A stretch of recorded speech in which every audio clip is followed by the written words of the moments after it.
मोअज़्ज़ज़ सामिईन किराम, अस्सलामु अलैकुम व रहमतुल्लाहि व बरकातुहू। नहमदुहू व नुसल्ली अला रसूलिल करीम, अम्मा बाद। बिस्मिल्लाहिर रहमानिर रहीम।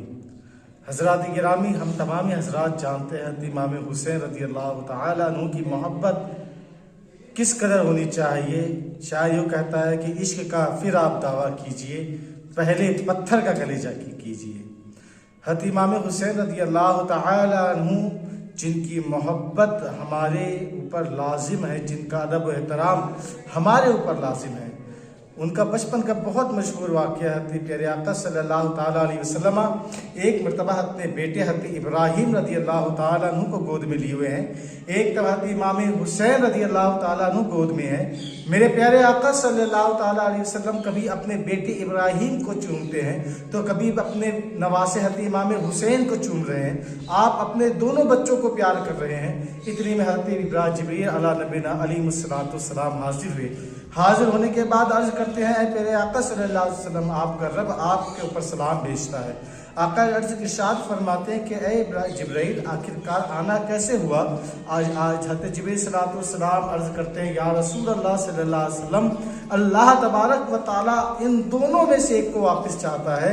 आप इन दोनों से मोहब्बत करते हैं, परवरदिगार आलम भी इनसे मोहब्बत करता है, और अल्लाह ये चाहता है कि एक मेरे नबी के पास रहे और एक मेरे पास रहे।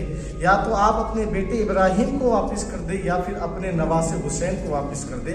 मेरे आका सल्लल्लाहु अलैहि वसल्लम सोच रहे हैं कि वापस किसको करूं?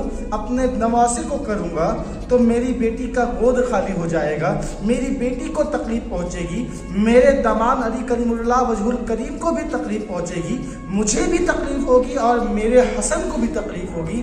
और दूसरी तरफ सोचते हैं कि एक मेरा बेटा इब्राहिम है, इसको खोने का गम, इसको खोने की तकलीफ सिर्फ और सिर्फ मुझे होगी। मेरे प्यारे आका इरशाद फरमाते हैं, जिब्राइल मेरे रब से कहना कि मेरे बेटे है इब्राहिम को वापस ले ले। 3 दिन का वक्त बीतता है। 3 दिन के वक्त बीत जाने के बाद इब्राहिम रज़ियल्लाहु ताला अन्हु की तबीयत नासाज होती है। काफ़ी नासाज होने के बाद आका सल्लल्लाहु अलैहि वसल्लम देख रहे हैं, अपने बेटे को गोद में लिए हुए हैं। आका सल्लल्लाहु अलैहि वसल्लम आंखों से अश्कबार शुरू है। सहाबा किराम रज़ियल्लाहु ताला अलैहिम अजमाइन ने देखा कि आका रो रहे हैं, तो आप अर्ज करने लगे, या रसूलल्लाह सल्लल्लाहु अलैहि वसल्लम, आपने तो रोने से मना फरमाया है। तो मेरे आका ने इरशाद फरमाया, मैंने रोने से नहीं बल्कि सीना ठोकने से और चिल्ला चिल्ला कर रोने से मना फरमाया हूँ, क्योंकि जब अपना इस दुनिया से जाता है तो हमें आँख गम होता है, हमें तकलीफ आती है, हमारे आंखों से आंसू बह जाता है, वक्त बीतता जाता है। कुछ दिनों के बाद, कुछ महीनों के बाद इमाम हुसैन रज़ियल्लाहु ताला अन्हु उधर से गुजरते हैं। एक जगह पर मेरे प्यारे मस्जिद नबवी में मेरे आका सल्लल्लाहु अलैहि वसल्लम खिताब फरमा रहे, अपने सहाबा से खिताब गुफ्तगू कर रहे, तशरीफ फरमा है। आका इरशाद फरमाते हैं, हुसैन इधर आना। लेकिन हज़रत इमाम हुसैन आ नहीं पाते, क्योंकि आपका बचपन का ज़माना था, आप सुन नहीं पाते। आका सल्लल्लाहु अलैहि वसल्लम इरशाद फरमाते हैं, मेरे सहाबी जाओ, जाकर मेरे हुसैन को बुला कर लेके आओ। सहाबी फौरन दौड़ते हुए हज़रत इमाम हुसैन के पास जाते हैं और अर्ज करने लगते हैं, इमाम हुसैन, आपको आपके नाना ने याद किया है, आपको आपके नाना ने तलब किया है। हज़रत इमाम हुसैन रज़ियल्लाहु ताला अन्हु तमाम काम छोड़कर फौरन, अभी बचपन का ज़माना है, आका सल्लल्लाहु अलैहि वसल्लम की दरबार में हाजिर होते हैं। हाजिर होने के बाद अर्ज करते हैं, या रसूल अल्लाह, आपने मुझे याद किया। मेरे आका के आंखों से अश्कबार शुरू है। मेरे आका इरशाद फरमाते हैं, मेरे हुसैन, आज मुझे मेरे बेटे इब्राहिम की याद आ गई। तो हज़रत इमाम हुसैन अर्ज करते हैं, नाना जान, आखिरकार वजह क्या है?